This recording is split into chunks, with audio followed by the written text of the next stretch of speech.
Hello दोस्तों, welcome to एग्रियन free online coaching centre में आपका स्वागत है। एग्रियन जो कि हमारा एजुकेशनल यूट्यूब चैनल है, इस पर हम लोगों के साथ हमेशा बने रहिए और अपना सपोर्ट दीजिए हम लोगों को। तो आज का हम लोग टॉपिक लेकर आए हैं डिजीज़ ऑफ राइस क्रॉप। तो पैथोलॉजी पार्ट फर्स्ट के अंतर्गत हम लोग लेकर आए हैं आज का topic disease of rice crop. यहाँ पर मैं आपको राइस की सारी महत्वपूर्ण डिजीज़ों के बारे में आपको बताऊंगा, जो भी इम्पोर्टेंट डिजीज़ें हैं एग्ज़ाम पॉइंट ऑफ व्यू से, उनके बारे में हम लोग आज चर्चा करेंगे। तो चलिए शुरू करते हैं। पहली डिजीज़ है राइस ब्लास्ट, जो कि झोंका के नाम से जानी जाती है। इसका जो एक कॉजल ऑर्गेनिज्म है वो एक फंगस है, पायरिकुलेरिया ओराइजी, या कहीं कहीं पे आपको पायरिकुलेरिया ग्रेशियाई भी मिल जाएगा। और जिसकी परफेक्ट स्टेज है दोस्तों, वो है मैग्नाफोर्थी ओराइजी, जो कि आप इसको कह सकते हैं कि ये सेक्सुअल स्टेज है, या फिर कह सकते हैं टेलियोमार्फिक स्टेज है। तो ये सारे एक ही नाम है, तो कन्फ्यूज आपको नहीं होना बिल्कुल भी। मैं आपके हेल्प के लिए हमेशा यहाँ पे हूँ। तो पायरिकुलेरिया ओराइजी आपकी एसेक्सुअल, इम्परफेक्ट या एनामॉर्फिक स्टेज है। और जो मैग्नोफोर्थी ओराइजी है वो आपकी परफेक्ट, सेक्सुअल और टेलियोमार्फिक स्टेज है। ठीक दोस्तों। उसके बाद राइस ब्लास्ट को जो है और भी कई नामों से जाना जाता है, जैसे कि आपका ये एक हो गया रॉटन नेक, दूसरा हो गया राइस फीवर। तो राइस फीवर, इसको याद रखना आपको, ये एग्ज़ाम पॉइंट ऑफ व्यू से बहुत इंपॉर्टेंट चीज़ है। Rice fever is caused by pyricularia oryzae. ये क्वेश्चन कई बार पूछा जाता है, कि कई जगह पूछा गया है। ठीक दोस्तों। रॉटन नेक क्यों बोलते हैं इसको, मैं आपको आगे एक्सप्लेन करूँगा अगली स्लाइड पर। इटली में इस बीमारी को ब्रूशन के नाम से जाना जाता है। भारत में सबसे पहले तंजौर डिस्ट्रिक्ट पड़ता है तमिलनाडु में। 1918 और 19 के आसपास इसका इंसिडेंस फर्स्ट टाइम पे रिपोर्ट किया गया था। और एक जो बहुत महत्वपूर्ण चीज़ है, तो ये मेन फील्ड की डिजीज़ नहीं है दोस्तों। ये जो डिजीज़ है ये नर्सरी स्टेज पे ज़्यादा लगती है। तो ये बहुत महत्वपूर्ण क्वेश्चन बनेगा आपका। यहाँ से ये क्वेश्चन उठ सकता है कि ब्लास्ट डिजीज जो होती है उसका अक्रेंस कहाँ पे होता है, मेन फील्ड पे या फिर नर्सरी पे। तो आपको टिक करना है नर्सरी पे। ठीक दोस्तों, बढ़ते हैं अगली स्लाइड की तरफ। अब आपको सिम्टम के बारे में बताएंगे। तो मैं आप लोगों को एक चीज़ बता दूं कि जो राइस ब्लास्ट है, इस बीमारी में एबव ग्राउंड पार्ट जितना भी होता है पौधे का, उस सारे पौधे के सारे हिस्सों में आपको सिम्टम नज़र आएंगे। इसीलिए इस डिजीज़ को कई तरह से कैटेगराइज भी किया गया है। कहीं कहीं पे इसको लीफ, अगर लीफ में है तो लीफ ब्लास्ट, कॉलर रीजन पे है कॉलर ब्लास्ट, नोड पे है नोडल ब्लास्ट, नेक पे है तो नेक ब्लास्ट के नाम से जाना जाता है। तो जहाँ पे जो सिम्टम दिखाई दिया उसी के नाम से हम लोग इसको बोलते हैं कि यहाँ पे लीफ है तो लीफ ब्लास्ट हो गया, कॉलर है तो कॉलर ब्लास्ट हो गया। तो सबसे पहले जो सिम्टम आते हैं लीफ पे ही आते हैं। देखिए दोस्तों, स्पॉट वाइट कलर के बनते हैं, लेजन, और जो उनका सराउंडिंग एरिया होता है वो ब्राउन कलर का होता है।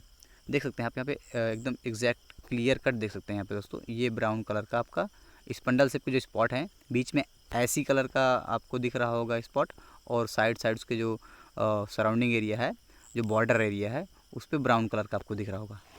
तो ये जो ऐसे मतलब राख राख जैसे दिख रहा होगा, डल वाइट कलर का हो जाता है स्पॉट।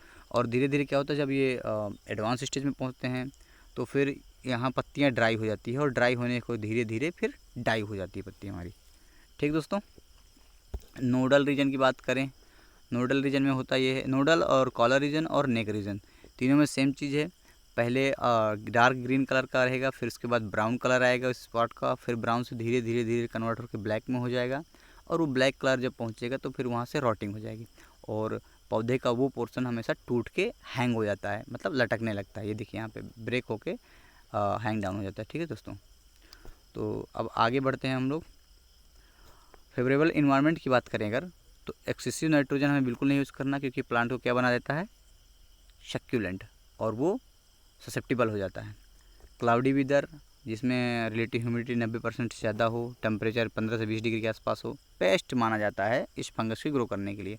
ये इसी के लिए नहीं, मोस्ट ऑफ द फंगस जो होते हैं उनके लिए ये फेवरेबल कंडीशन है। और आपने तो डिजीज ट्रायंगल के बारे में पढ़ा ही होगा। एक तो फेवरेबल इन्वायरमेंट हो गया, दूसरा पैथोजेनिक एजेंट हो गया, और तीसरा आपका हो गया ससेप्टिबल होस्ट। तो अगर तीन चीज़ें हैं तो आप ये तीनों चीज़ें मिलकर डिजीज़ डेवलप करेंगे। अगर इनमें से एक भी फैक्टर नहीं है तो फिर आपकी डिजीज़ डेवलप नहीं होगी। तो इसके बारे में मैं फिर कभी अगले वीडियो में बता दूंगा आपको। तो इंडिया में देखा गया है इसकी फॉरकास्टिंग के लिए एक सिस्टम डेवलप किया है जिसको ईपीब्ला बोलते हैं। आप याद रखिएगा ईपीब्ला। हमारे देश में पर्टिकुलर हर क्रॉप के लिए अलग अलग फॉरकास्टिंग सिस्टम बनाए गए हैं। आपको एग्जांपल के तौर पर एक और बताता हूँ मैं। आपने ब्लाइटी कास्ट का नाम सुना होगा, जो लेट ब्लाइट ऑफ पोटैटो के लिए बनाया गया है। ठीक दोस्तों, अब आते हैं हम लोग इसके मैनेजमेंट पर। तो मैनेजमेंट की जैसे बात करेंगे तो हमको डिजीज़ फ्री सीड के यूज़ करना है, हेल्दी सीडलिंग्स यूज करनी है, बीड होस्ट या कोलेट्रल होस्ट जो भी हैं खरपतवार, उनको डिस्ट्रॉय करना है, क्योंकि ऑफ सीजन में वही होते हैं जो जगह देते हैं पैथोजन के सर्वाइव करने के लिए। रेसिस्टेंट वैरायटियाँ यूज़ करनी है हमें। हर रीजन की अलग अलग रेसिस्टेंट वैरायटियाँ होती हैं जो जहाँ पे सूटेबल होती हैं वहाँ पे ग्रो की जाती हैं। नाइट्रोजनस फर्टिलाइजर जैसे कि मैंने पहले बताया कि स्प्लिट डोजेज में यूज़ करना है आपको। पहले बेसल डोज देना है, फिर 2 स्प्लिट डोजेज यूज़ करना है। 50% आप बेसल डोज पे दे दीजिए, फिर 25-25 करके स्प्लिट डोज दे दीजिए। सीड ट्रीटमेंट करना है हमें कैप्टन और थीरम के साथ 2 किलोग्राम प्रति केजी सीड के हिसाब से। लेकिन एक चीज़ आपको यहाँ पर बहुत इंपॉर्टेंट चीज़ बताने वाला हूँ, ट्राईसाइक्लाजोल।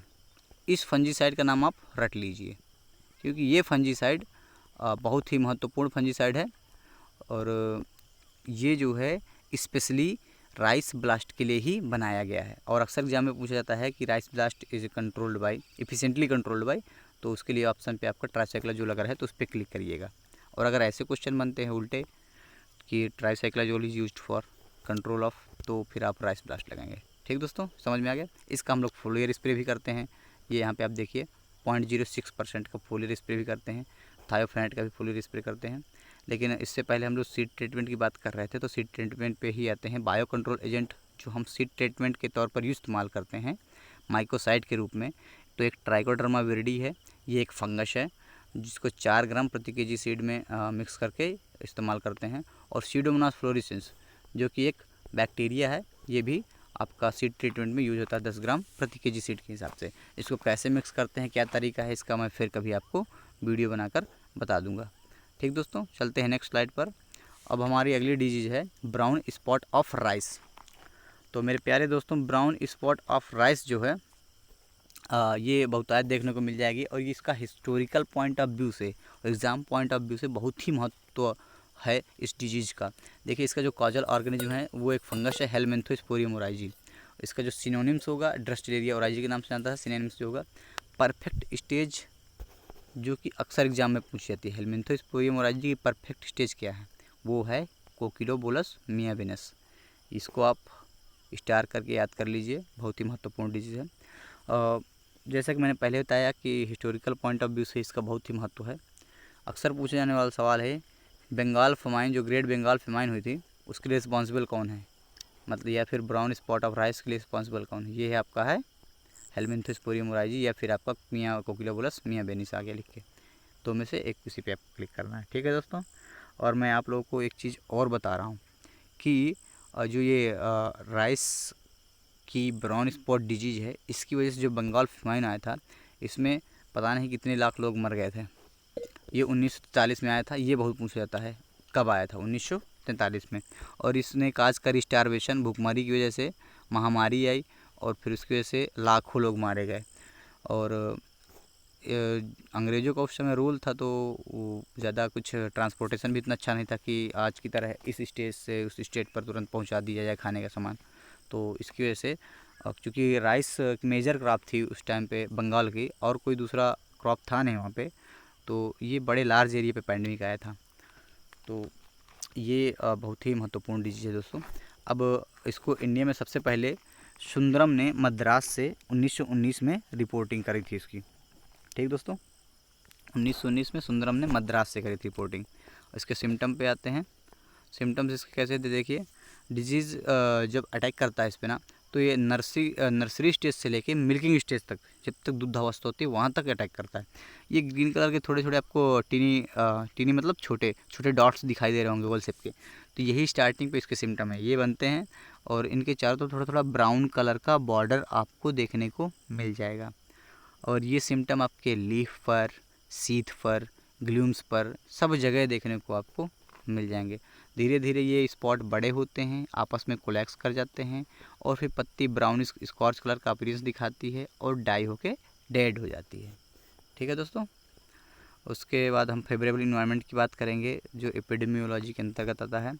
तो जैसे कि सभी फंगस को ज़रूरत होती है हाई रिलेटिव ह्यूमिडिटी 85% से ज़्यादा होनी चाहिए, और अगर 20 से 25 से 30 डिग्री सेंटीग्रेड के आसपास टेम्परेचर है, हमने नाइट्रोजन का डोज जो है वो ज़्यादा दे रखा है, तो उसकी वजह से प्लांट सक्यूलेंट हो गया है। और इन सब चीज़ों को ध्यान में रखते हुए हम कह सकते हैं कि हाँ डिजीज़ अब आएगी। ठीक दोस्तों। मैनेजमेंट की बात करें अगर हम लोग, तो देखिए दोस्तों, हमको सबसे पहले तो डिजीज़ फ्री सीड इस्तेमाल करना है, क्योंकि सारी बीमारी की जड़ डिजीज़ यहीं से स्टार्ट होती है। जैसे हम सीढ़ी अगर हम ख़राब यूज करेंगे तो फिर आप आगे पौधे में बीमारी लगने की संभावनाएं ज़्यादा होती हैं। फील्ड को सैनिटाइज करेंगे, कोई भी वीड खरपतवार नहीं रखना हमें अपने खेतों पर। प्रॉपर फर्टिलाइजेशन करनी है। डीप समर प्लाविंग भी हम लोगों को करनी है, जिससे कि सन से डायरेक्ट एक्सपोज होकर जो भी स्पोर स्क्लेरोसिया या फ्रूटिंग बॉडी कोई भी फंगस की या माइसीलियम है वो किल हो जाए, या फिर कोई भी बैक्टीरिया है वो किल हो जाए। और असिस्टेंट वैरायटी हमें यूज करनी है, बाला, रत्ना, कदिया एट्सेट्रा। और सीड ट्रीटमेंट करना है हमें कैप्टान और थीरम से। कैप्टान या थीरम से 2 किलोग्राम सीड को यूज करना है, 2 ग्राम प्रति किलोग्राम सीड के हिसाब से इस्तेमाल करना है हमें। ठीक दोस्तों। और हम मैनकोजेब का स्प्रे भी कर सकते हैं। मैनकोजेब जो है मिनेब और जिनेब का मिक्सचर आता है, उसका इस्तेमाल कर सकते हैं 0.2% को 2 बार। पहली बार हमें फ्लावरिंग स्टेज पर स्प्रे करना है और दूसरी बार हमें मिल्किंग स्टेज पर स्प्रे करना है। तो अगली हमारी जो डिजीज़ है वो है बैक्टीरियल ब्लाइट ऑफ राइस। दोस्तों इसका जो कॉजल ऑर्गेनिज्म है वो जैंथोमोनास ओराइजी पैथोवार ओराइजी है। हालांकि स्लाइड पर नहीं लिखा हुआ है, इसके लिए माफ़ी चाहेंगे हम लोग, पर आप लोग लिख लीजिए इसको, जैंथोमोनास ओराइजी पीवी ओराइजी, मतलब पैथोवार ओराइजी। पैथोवार क्या है ये सब मैं आपको किसी दिन टर्मिनोलॉजी में अगले वीडियो पर बता दूंगा। तो इसको सबसे पहले जो देखा गया था वो जापान में देखा गया था 1884 में। इंडिया में इसको 1959 पे रिपोर्ट किया गया था। और इसका जो आउटब्रेक आया था सबसे पहले वो यूपी में आया था 1963 में। उसके बाद बिहार में भी आपको देखने को मिलेगा थे। कृषक एक सिम्टम है जो कि मैं आगे आपको एक्सप्लेन करके बताऊंगा होता क्या है। रिलेटेड है किससे? बीएलबी से। ये क्वेश्चन आप रट लीजिए एकदम गांठ बांध के। जो कृषक है वो किससे संबंधित है? बैक्टीरियल लीफ फ्लाइट से। ठीक है। और दोस्तों ये अक्सर एग्जाम में पूछा जाता है, बहुत ही महत्वपूर्ण है, बहुत सारे कम्पिटिटिव एग्जाम में ये क्वेश्चन पूछा गया है।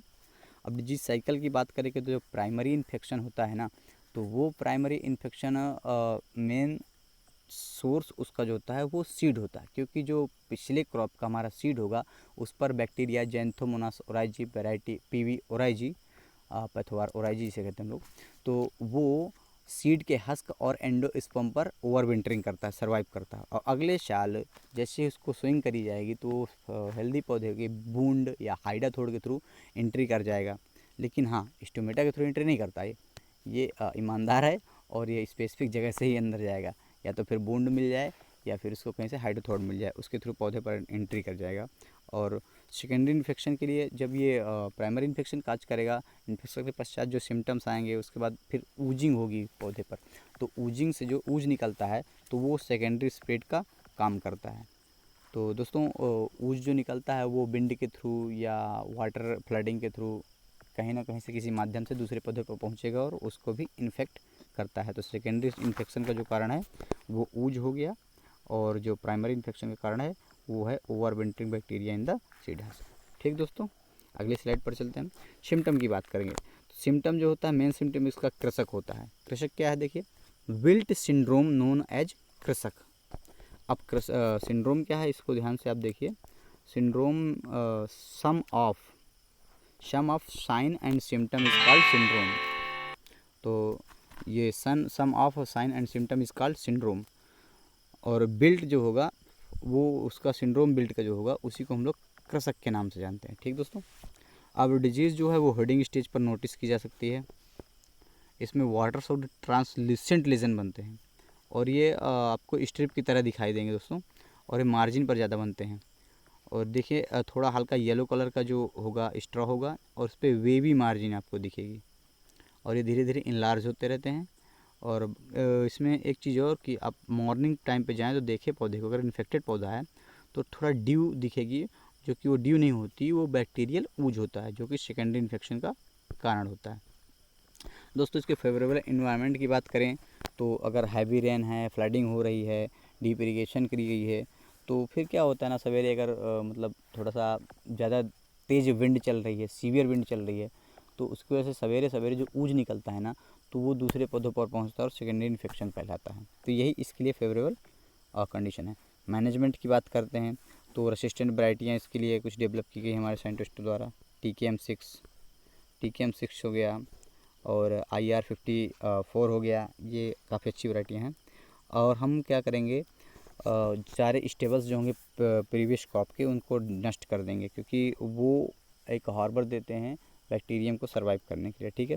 नाइट्रोजन फर्टिलाइज़र का हम लोग JDCS इस्तेमाल करेंगे, स्प्लिट डोजेज में करेंगे। बेसल डोज में सबसे पहले 50% नाइट्रोजन डालेंगे, उस पर 2 फर्दर डोज जो होंगे स्प्लिट, उसमें 25% इस्तेमाल कर देंगे। और हमें जो क्लिपिंग करनी होती है स्टेम बोरर के जो एग्स होते हैं, जो स्टेम बोरर इंसेक्ट होता है सर्कोफागा इंसर्टिलस, उसके जो एग्स होते हैं, तो उनको हम लोग हटाने के लिए क्लिपिंग कर देते हैं, क्योंकि वो टिप पे ही एग लेइंग करता है। तो उस क्लिपिंग को यहाँ पर हमें अवॉइड करना है। हालांकि उधर वो स्टेम बोरर के लिए फ़ायदेमंद है, लेकिन दोस्तों इधर हमें नुकसान हो जाएगा, क्योंकि उससे वुंड बनेंगे पत्तियों पर, और ये जो वुंड बनेंगे वो बैक्टीरिया की एंट्री करने के लिए हेल्प करेंगे। तो हमें क्लिपिंग अवॉइड करनी है। उसके बाद सीड को अगर हम सोक करते हैं 8 घंटे के लिए, एग्रीमाइसिन एक बैक्टीरियोसाइड है, उस पर 0.03% के सोल्यूशन पे, और उसके तुरंत पश्चात हमें हॉट वाटर ट्रीटमेंट देना है 10 मिनट के लिए। 10 मिनट के लिए हमें 52 से 54 डिग्री सेंटीग्रेड पर हॉट वाटर ट्रीटमेंट देना है, जस्ट सोकिंग के जस्ट बाद ही। तो फिर हमारा सीड जो होगा वो डिजीज़ फ्री रहेगा, और फिर उसकी हम सोइंग कर देंगे। नेक्स्ट स्लाइड पर चलते हैं। अगली हमारी डिजीज़ है फॉल्स स्मट। तो जो फॉल्स स्मट डिजीज़ है राइस की, बहुत ही महत्वपूर्ण डिजीज़ है। पहले तो माइनर थी, अब मेजर डिजीज़ हो गई है। इसका जो कॉजल ऑर्गेनिज्म है वो है अस्टिलैगोनिडिया वायरेंस, और जो क्लेविसेप्स ओराइजी सटाइवी, जिसकी परफेक्ट स्टेज है। तो आपको कंफ्यूज तो बिल्कुल नहीं होना परफेक्ट और इनपरफेक्ट स्टेज के बीच में। ठीक है दोस्तों, इसकी जो परफेक्ट स्टेज है वो है क्लेविसेप्स ओराइजी सटाइवी। ये हमेशा पूछे जाने वाला क्वेश्चन है दोस्तों, क्लेविसेप्स ओराइजी सटाइवी परफेक्ट स्टेज अक्सर पूछा जाने वाला एग्जाम में क्वेश्चन, तो आप इसको याद रखेंगे। ठीक है दोस्तों, चूँकि ये स्टार्टिंग में माइनर डिजीज़ थी, लेकिन अब मेजर हो गई है। अब बहुतायत देखी जाएगी आपको ये डिजीज़, अगर राइस का फीड है तो कहीं ना कहीं आपको दिख जाएगी। जो फंगस होता है वो इसके सिम्टम की अगर बात करते हैं तो देखिए, जो सिम्टम्स होते हैं इसके लीफ पर तो आते नहीं, सारे के सारे ग्लूम्स पर ही आते हैं, पेनिकल्स पर ही आते हैं। तो इसकी खास बात ये होती है कि पूरी पेनिकल को नहीं इफ़ेक्ट करता है, ये उस पेनिकल के या तो एक स्पेशल क्या स्पाइकलेट हो गया आपका, उसको इन्फेक्ट करेगा, या 2-4 ग्लूम्स को कर देगा इन्फेक्ट, और ये ओवरी को वेलवेटी मास में कन्वर्ट कर देता है, पूरी ओवरी को वेलवेटी मास में कन्वर्ट कर देता है। ठीक है दोस्तों, और जो यहाँ पर देखो स्टार्टिंग के जो सिम्टम्स होते हैं वो ग्रीनिश स्पोर बनते हैं, जो कि बाद में सेकेंडरी इन्फेक्शन फैलाते हैं।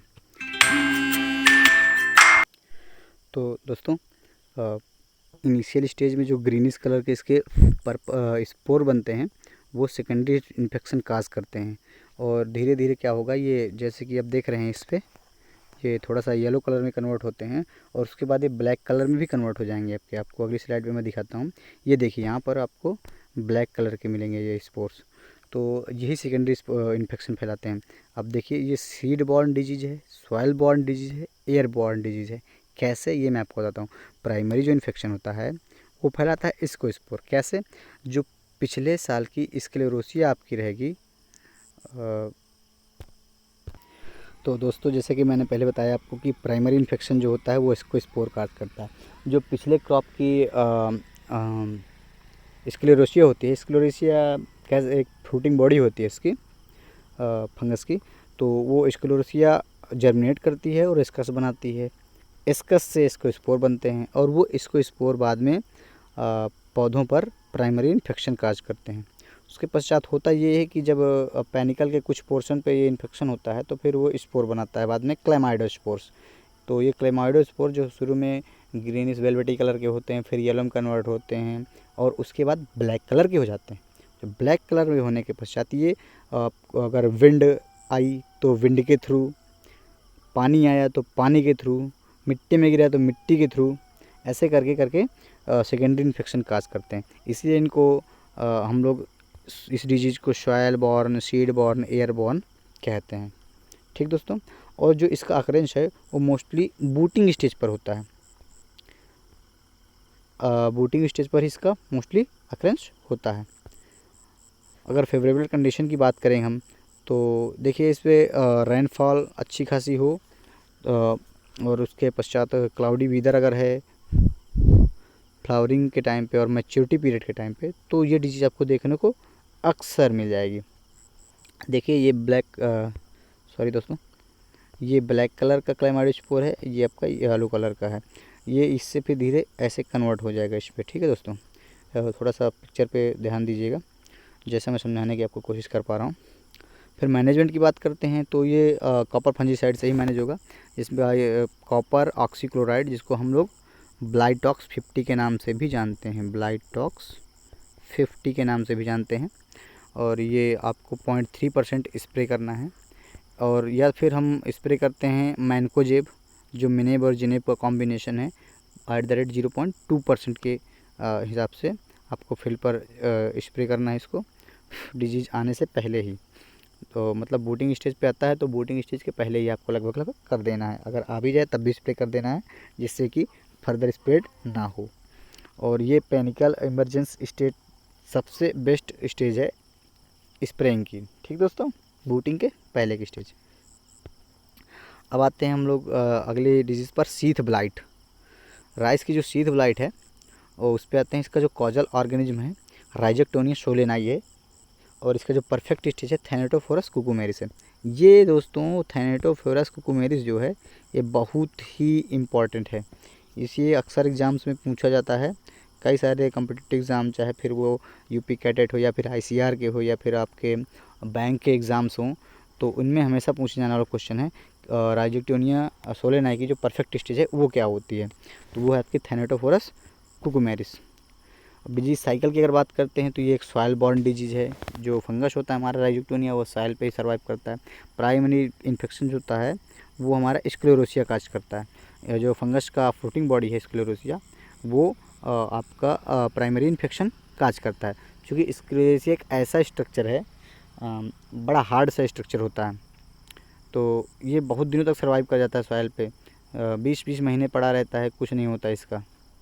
और मॉइस्ट सॉइल पे थोड़ा सा इसको मतलब कम टाइम मिलता है सर्वाइव करने के लिए, जल्दी जर्मिनेट हो जाता है, इसलिए मॉइस्ट सॉइल पर कम टाइम के लिए ही सर्वाइव कर पाता है, 5 से 8 मंथ के लिए। जबकि ड्राई सॉइल पे बहुत अच्छा खासा सर्वाइव करता है, 20 मंथ तक ड्राई सॉइल में सर्वाइव कर जाता है। और स्क्लेरोसिया जो है वही प्राइमरी इन्फेक्शन कॉज करता है। तो आगे सिम्टम की बात करें हम, सिम्टम आप ध्यान से थोड़ा सा देखिएगा दोस्तों। इसके जो टिलर्स होते हैं, जब उनका फॉर्मेशन होता है वहाँ से इन्फेक्शन स्टार्ट होता है डैमेजिंग का और पहुँचता है हेडिंग तक। जब हेडिंग होता है ना, हेडिंग स्टेज आती है पौधे की, तब तक ये डिजीज़ काज करता रहता है। सिम्टम जो है वो आपको वाटर लेवल के आसपास ही दिखाई देंगे ज़्यादातर। क्यों? क्योंकि सॉयल बॉर्न डिजीज़ है, फंगस का अटैक यहीं से शुरू होता है। या फिर अगर कहीं पे पानी भरा हुआ फ्लडिंग हुई तो एक पौधे से दूसरे पौधे तक पहुंचने पानी के थ्रू ही पहुंचेगा और वहीं पास से ही इन्फेक्शन स्टार्ट कर देगा। जैसे ये पानी भरा हुआ है और ये पास वाला रीजन है जो, तो उससे ही इन्फेक्शन स्टार्ट करेगा ये। ठीक दोस्तों, इन्फेक्शन यहाँ देखिए नियर द वाटर लेवल, उस पर ही इन्फेक्शन काज करेगा। शुरू में होता क्या है कि ओवल शेप की, ओवल या एलिप्टिकल या इरेगुलर ग्रीनिश ग्रे कलर के स्पॉट आपको दिखाई देंगे। जो ये ग्रे कलर के स्पॉट देखिए आपको दिखाई दे रहे होंगे, ग्रे कलर के यहाँ पे स्पॉट दिखाई दे रहे होंगे। और होता ये है आगे चल के कि यही स्पॉट आपस में कोलेक्स कर जाते हैं और धीरे धीरे पूरे टिलर को कवर कर लेते हैं। और टिलर को कवर करने के साथ साथ जो फ्लैज लीफ होती है, सबसे ऊपर वाली लीफ, उसको भी कवर कर लेते हैं। जो कि फ्लैज लीफ जो होती है दोस्तों, वो बहुत ही महत्वपूर्ण रोल निभाती है फोटोसिंथेसिस में।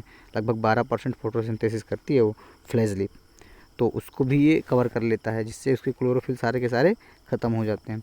और इसमें होना ये है कि जब सीवियर कंडीशन में डिजीज़ पहुंचती है तो धीरे धीरे लीफ जो हमारी होती है वो ड्राई होने लगती है और पौधा डेड हो जाता है हमारा। ठीक है दोस्तों। और मैं आपको एक स्पेशल चीज़ बताता हूँ जो कि हमेशा पूछी जाती है एग्ज़ाम में, बहुत ही इम्पॉर्टेंट चीज़ है। ये पॉइंट आप देखिए, 5 से 6 वीक ओल्ड सीड पर ही ये इन्फेक्शन आपको देखने को मिलेगा, इससे पहले आपको नहीं मिलेगा इन्फेक्शन देखने को। ये समझिए कि ट्रांसप्लांटिंग के बाद ही आपको दिख जाएगा इसका इन्फेक्शन, ट्रांसप्लांटिंग के पहले नहीं दिखता ये, और जब ट्रांसप्लांटिंग हो जाएगी तभी आपको इन्फेक्शन देखने को मिलेगा। मतलब 5 से 6 वीक ओल्ड जो सीडलिंग होगी, लीफ होगी, लीफ की सीथ, उसी पे ही आपको ये सिम्टम दिखेंगे और वही ससेप्टेबल होती है इस डिजीज़ के लिए। ठीक दोस्तों। उसके पश्चात हम देखते हैं इन्फेक्शन जो है वो मैंने पहले ही बताया आपको, हैवी इन हेडिंग स्टेज पे ज़्यादा होगा, टेलरिंग से स्टार्ट होगा, हेडिंग तक जाएगा। और ग्रेन फिलिंग स्टेज में क्या होता है कि जो ग्रेन्स होते हैं बहुत ही कम होते हैं, चाफ़ी ग्रेन बनते हैं, ग्रेन आपका मिलेगा नहीं, चाफ़ी ग्लूम्स बनेंगे। ठीक है दोस्तों। और उसके पश्चात नेक्स्ट देखते हैं हम पॉइंट। नेक्स्ट हमारे पास पॉइंट है फेवरेबल कंडीशन एंड मैनेजमेंट। तो फेवरेबल कंडीशन इसके लिए जैसे कि सभी फंगस के लिए होता है उसके लिए भी है, लेकिन एक इसमें स्पेशल कंडीशन है क्लोजर प्लांटिंग और हैवी डोज ऑफ नाइट्रोजन। तो आप क्लोजर प्लांटिंग अवॉइड करेंगे क्योंकि पास ज़्यादा रहेंगे, पानी देंगे ज़्यादा, तो फिर जल्दी से जल्दी सेकेंडरी इन्फेक्शन होगा और फिर से वही इन्फेक्शन स्टार्ट हो जाएगा। तो अगर थोड़ा सा स्पेसिंग प्रॉपर रखेंगे तो फंगस जल्दी हमारा दूसरे पौधे तक नहीं पहुँच जाएगा, जिससे इन्फेक्शन कम होगा। मैनेजमेंट में हम लोग excessive dose of nitrogen avoid करेंगे क्योंकि वो पौधे को सक्यूलेंट बनाता है। स्पेसिंग हमें ऑप्टिमम रखनी ही है, हाँ, नहीं तो जल्दी फंगस दूसरे प्लांट पर पहुंचकर इन्फेक्शन पहुंचाएगा। फील्ड में जो भी खरपतवार हैं उसको हमें सैनिटेट करना है, उनको बिल्कुल भी नहीं रखना। और वाटर फ्लो जो होगा ना, तो इन्फेक्टेड फील्ड से हेल्दी फील्ड पर हमें नहीं करना बिल्कुल भी। आपको अगर दिक्कत हो रही है तो पहले आप हेल्दी फील्ड पर कर लीजिए, उसके बाद इन्फेक्टेड फील्ड पर वहाँ से पानी चलाइए। अगर आपने पहले इन्फेक्टेड फील्ड पर लगाया पानी, उसके बाद फिर कहीं से पानी का इरिगेशन चैनल हेल्दी फील्ड पर लगा दिया, तो फिर वो पानी वहाँ से होकर जाएगा और उसके स्पोर्स हेल्दी फील्ड तक पहुँच जाएंगे और उसमें भी इन्फेक्शन काज कर देंगे। तो ये हमें विशेषकर ध्यान देना है। और अगला पॉइंट है हमारा डीप समर प्लाविंग। चूँकि ये सॉयल बॉर्न है, सिंपल सी बात है, फंगस सॉयल बॉर्न है, तो अगर हम डीप समर प्लाविंग करेंगे तो जब एक्सपोज होगा सन हीट में तो फिर वो किल हो जाएगा फंगस, या फंगस की स्पोर जो भी फ्रूटिंग बॉडी वगैरह होगी वो सारी की सारी किल हो जाएगी। हमें रेसिस्टेंट वैरायटी को करनी है, जैसे कि सीवा एक रेसिस्टेंट वैरायटी है जो इस डिजीज़ के प्रति रेसिस्टेंट है। और अगला जो है स्प्रे करना है केमिकल का, हमें प्रोपिकोनाजोल @0.1% का, ये बहुत ही कारगर फंजीसाइड है।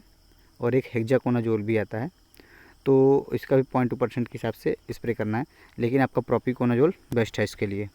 ठीक दोस्तों, चलते हैं नेक्स्ट स्लाइड पर। अब अगली डिजीज़ है हमारी राइस टुंगरू डिजीज़। ये disease exam point of view से बहुत ही महत्वपूर्ण डिजीज़ है दोस्तों, इसका हर एक पॉइंट बहुत ही इम्पॉर्टेंट है। सबसे पहले इसको जो आइडेंटिफाई करा था उनका नाम था पेनिया किटमेरा, ये आप नाम बात कर लीजिए, पेनिया किटमेरा ने जो है इसको सबसे पहले आइडेंटिफाई किया था इंडोनेशिया में।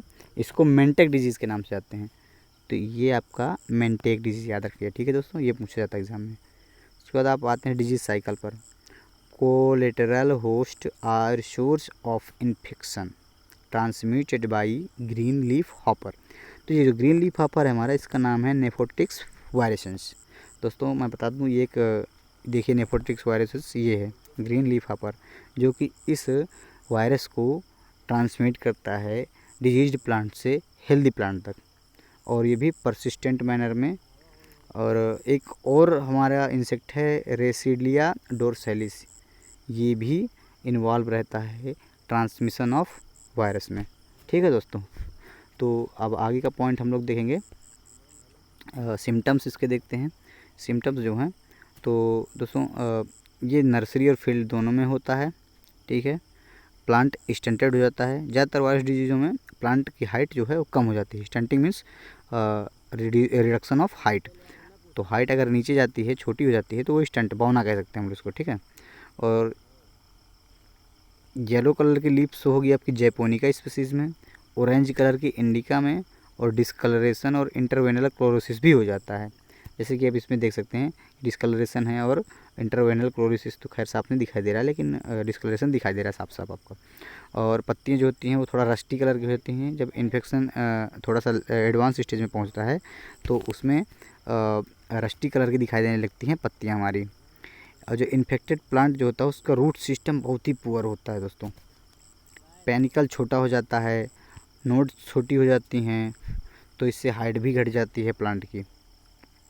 आयोडीन टेस्ट करते हैं हम लोग आइडेंटिफिकेशन करने के लिए कि राइस टुंगरू है ही वही वायरस है या नहीं, अगर कोई दूसरा वायरस तो नहीं है। आयोडीन टेस्ट क्या होता है मैं थोड़ा सा एक्सप्लेन कर लूँगा यहाँ पे। तो आयोडीन टेस्ट में क्या करते हैं हम लोग 10 सेंटीमीटर लंबी पत्ती लेते हैं, 100 मिली का सोल्यूशन बनाते हैं जिसमें 2 ग्राम आयोडीन और 6 ग्राम पोटेशियम आयोडाइड को मिक्स करते हैं। तो उस 100 ml के सोल्यूशन में हम पत्ती को डिप करते हैं। अगर हमारी पत्ती जो है ब्लू स्ट्रिक दिखाती है तो वो इन्फेक्टेड होगी। ठीक दोस्तों, अगर ब्लू स्ट्रिक दिखती है पत्ती में डिप करने के बाद तो वो हमारी क्या होगी, इन्फेक्टेड होगी। तो आपको ये केमिकल जानकारी के लिए हमने बताया, लेकिन आयोडीन टेस्ट ये इंपॉर्टेंट है आपका। आयोडीन टेस्ट आप याद रखेंगे इसके लिए करते हैं राइस टुंगरू के आइडेंटिफिकेशन के लिए, जिसमें हम लोग 2 ग्राम आयोडीन और 6 ग्राम पोटेशियम आयोडाइड का मिक्सर में लेते हैं, उससे मिलकर सोल्यूशन तैयार करके उसको बनाते हैं। तो नेक्स्ट स्लाइड में देखेंगे मैनेजमेंट क्या है इसका। तो दोस्तों जैसा कि मैं आपको बता दूं कि ये एक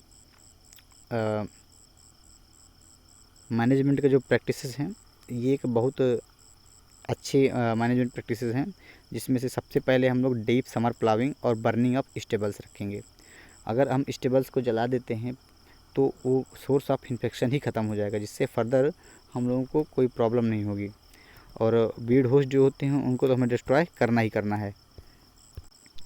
तो डीप समर प्लाविंग करेंगे हम लोग, स्टेबल्स को भी बर्न कर देंगे। वीड जो होस्ट हैं क्योंकि उसमें वायरस इन्फेक्ट करता है, उसके थ्रू भी वेक्टर के थ्रू आ सकता है, तो हम लोग डिजीज़ को कोई भी चांस नहीं देंगे कि वो फर्दर स्प्रेड हो, इसलिए क्लीन सैनिटेशन करना है, वीड को भी डिस्ट्रॉय करना है। रेसिस्टेंट वैरायटियाँ ग्रो करनी है, जैसे कि आपका MTU 9992 हो गया, 1002 हो गया, सुरक्षा हो गई, भरानी हो गई, ये सारी रेसिस्टेंट वैरायटियाँ हैं राइस टुंगरू वायरस के प्रति, तो हम लोग इनको ग्रो करेंगे। ठीक दोस्तों, उसके बाद हम लोग कार्बोफ्यूरान जो होता है एक इंसेक्टिसाइड है, ग्रेनुअल्स आता है उसका, तो 10 किलोग्राम पर एकड़ के हिसाब से मेन फील्ड पर 10 दिन के अंतराल पर, सोइंग के 10 दिन के जब सोइंग करेंगे उसके 10 दिन के अंतराल पर हम लोग छिड़काव करेंगे। और ये क्या करता है, ये हमारे टुंगरू जो वायरस का वेक्टर है नेफोटेटिक्स वायरसेंस, जिसको हम लोग ग्रीन लीफ हॉपर बोलते हैं, उसको ये किल करता है। ठीक दोस्तों, अगर हम इसका स्प्रे नहीं किए तो इसका छिड़काव नहीं किए तो हम लोग स्प्रे कर सकते हैं मोनोक्रोटोफास का, ये @2.2 ml पर लीटर, 1 लीटर में 2.2 ml मोनोक्रोटोफास का सोल्यूशन मिलाना है आपको और वो छिड़कना है। या फिर फास्फामिडॉन, ये सारे के सारे इंसेक्टिसाइड बहुत ही अच्छे इंसेक्टिसाइड हैं जो कि अच्छे कारगर हैं इन कीड़ों के अगेंस्ट। तो 1 ml पर लीटर के हिसाब से फास्फामिडॉन मिलाना है। इथेफेनोफॉस, ये भी इंसेक्टिसाइड अच्छा है और इसको भी 1.5 ml पर लीटर के हिसाब से यूज़ करते हैं। नीम ऑयल एक्सट्रैक्ट, दोस्तों नीम ऑयल एक्सट्रैक्ट इजीली मार्केट में अवेलेबल है और ये 3% के हिसाब से हम फीड पर 15-30 दिन, मतलब 15-15 दिन के अंतराल पर, सोइंग के 15 दिन बाद, फिर उसके फिर 15 दिन बाद हम लोग सोइंग नहीं, ट्रांसप्लांटिंग के 15 दिन बाद हम लोग इसका स्प्रे करेंगे। अगली जो डिजीज़ है वो है बैक्टीरियल लीफ स्ट्रिक डिजीज़। दोस्तों ये एक माइनर डिजीज़ है, हालांकि ज़्यादा नहीं आती, लेकिन फिर भी एग्ज़ाम पॉइंट ऑफ व्यू से महत्वपूर्ण है। तो इसका सबसे पहले देखा गया था फिलीपींस पे 1918 में, और इंडिया में श्रीवास्तव थे एक, इन्होंने रिपोर्ट करा था यूपी और MP और महाराष्ट्र से सबसे पहले। IR8, जया और पद्मा, ये ससेप्टिबल वैरायटियाँ हैं लीफ स्ट्रिक डिजीज़ के लिए। क्योंकि ये बैक्टीरियल डिजीज़ है इसलिए इसके लिए ससेप्टिबल डिजीज़ है। इसके सिम्टम्स की बात करें तो सिम्टम जो होता है, फाइन ट्रांसल्यूसेंट स्ट्रिक बनती है और पत्तियों के वेंस के बीच में आप देखेंगे ये आपको दिख रहा होगा। थोड़ा सा सिम्टम पे फोकस करें तो ट्रांसल्यूसेंट, और जो एडवांस स्टेज में पहुँच थोड़ा सा ब्राउन कलर का भी देखिए हो जाता है। और येलो हैलो जो होता है वो आपको मिलेगा, यहाँ पे चारों तरफ हैलो मिलेगा। हैलो किसको कहते हैं मैं क्लियर कट बता रहा हूँ, आप लोग सूरज देखते होंगे उसके चारों तरफ येलो कलर की एक पट्टी होती है, वो सॉरी सर्कल होता है, वही हैलो बोला जाता है उसको। तो येलो कलर का ये हैलो दिखाई देगा आपको, येलो कलर का चारों तरफ सराउंडिंग एरिया में। तो सिम्टम्स तो एक मेजर सिम्टम इसका देखिए, लेजन जो होता है वो लेंथ वाइज बढ़ता जाता है, स्टार्टिंग में छोटा रहेगा लेकिन लेंथ वाइज फिर बढ़ता जाएगा। और जो येलो कलर का एक्सुडेट होगा वो आपको लेजन के ऊपर देखने को मिल जाएगा, वो एक्सुडेट जो होता है, और बैक्टीरियल ऊज भी आपको देखने को मिल जाएगा जो कि सेकेंडरी इन्फेक्शन काज करता है। डिजीज साइकिल और मैनेजमेंट की बात करें तो देखिए यहाँ पर पैथोजन जो है ना वो सीड को इन्फेक्ट करता है जो कि प्राइमरी सोर्स ऑफ इन्फेक्शन है। बैक्टीरियल ब्लाइट में भी सीड ही ओवर विंटरिंग का एक कारण बनता था बैक्टीरिया के लिए, इसमें सीड हस्क में और एंडोस्पर्म में बैक्टीरिया सर्वाइव करता था। वैसे बैक्टीरियल स्टिक में भी सीड ही है जिसमें बैक्टीरियल सर्वाइव करता है। हालांकि ये प्लांट डेब्रिस पर सर्वाइव नहीं करता, और वो प्लांट डेब्रिस पे भी सर्वाइव करता था बैक्टीरियल लीफ ब्लाइट वाला बैक्टीरिया जो कि था जैंथोमोनास ओराइजी पैथोवार ओराइजी। ये कोई सिस्टमिक डिजीज़ नहीं है, मतलब अगर जिस हिस्से में तो उस हिस्से में ही रहेगी, पूरे प्लांट पर नहीं फैलेगी। हाँ, इसमें ये है कि अगर बारिश हो रही है, फ्लडिंग हो रही है, तो फिर एक पौधे से दूसरे पौधे पर ऊज पहुंच जाएंगे और वो सेकेंडरी इन्फेक्शन काज करेंगे, उसमें फिर आप रोक नहीं सकते उनको। लेकिन ये कोई सिस्टमिक डिजीज़ नहीं है। मैनेजमेंट की बात करें इसकी तो दोस्तों मैनेजमेंट में देखिए IR20, कृष्णा और जगन्नाथ, ये 3 ऐसी वैरायटियाँ हैं जो कि रेसिस्टेंट हैं इस बीमारी के प्रति। उसके बाद क्लीन सैनिटेशन, मैंने पहले जैसे बताया कि क्लीन सैनिटेशन हर एक क्रॉप में करनी चाहिए, हमें बीड्स बिल्कुल भी नहीं छोड़ने चाहिए, वही हमारे डिजीज़ का कारण बनते हैं, वही मेन सोर्स प्रोवाइड करते हैं जब ऑफ सीजन में फंगस या बैक्टीरिया या कोई भी पैथोजन है उसको सर्वाइव करने के लिए वो हार्बर देते हैं। और क्लिपिंग हमें अवॉइड करनी है, जैसे कि बैक्टीरियल लीफ में भी सेम ही चीज़ थी कि क्लिपिंग अवॉइड करनी है। हालांकि क्लिपिंग हम लोग स्टेम बोरर से के एग्स को डिस्ट्रॉय करने के लिए करते हैं, लेकिन फिर वो दूसरा कारण बनता है बैक्टीरियल स्ट्रीक या बैक्टीरियल ब्लाइट डिजीज़ के होने का, क्योंकि ये बूंद होता है वहाँ पे और बूंद से बहुत जल्दी एंट्री कर जाते हैं। अब हम सीड को जो है सॉक करेंगे 250 ppm सोल्यूशन, अगर इसको परसेंट पे देखें तो 0.02% निकल रहा है। ठीक है दोस्तों, तो इस पर हम लोग सीड को डिप करेंगे, उसके बाद hot water treatment 52 degree centigrade पर 30 मिनट के लिए देंगे। उसके बाद अगर ये करने के पश्चात हम स्प्रे भी कर सकते हैं स्ट्रेप्टोसाइक्लिन का जो बैक्टीरियोसाइड है 250 ppm का, वही 0.02% का सोल्यूशन बनाएंगे और उसके साथ में लाएंगे हम लोग 0.3% कॉपर ऑक्सीक्लोराइड का सोल्यूशन, और दोनों मिक्स करने के बाद फील्ड पर स्प्रे कर देंगे। तो दोस्तों ये इसका मैनेजमेंट हो गया, और थैंक यू। हमारे यूट्यूब चैनल को प्लीज़ लाइक कीजिए और सब्सक्राइब कीजिए, और जो भी आपको इस वीडियो से रिलेटेड कोई भी प्रॉब्लम है तो अपने कमेंट बॉक्स पर आप कमेंट करके हमें बता सकते हैं, और नेक्स्ट वीडियो में हम आपके सॉल्यूशंस ज़रूर देंगे। अगर आपको कोई प्रॉब्लम है तो ज़रूर कमेंट बॉक्स पर कमेंट करिए, लाइक कीजिए, सब्सक्राइब कीजिए और शेयर कीजिए हमारे इस एग्रियन यूट्यूब चैनल को। कोई भी प्रॉब्लम हो आप कमेंट बॉक्स पर कमेंट करिए, हम हमेशा आप लोगों की हेल्प करने के लिए रेडी हैं। Thank you.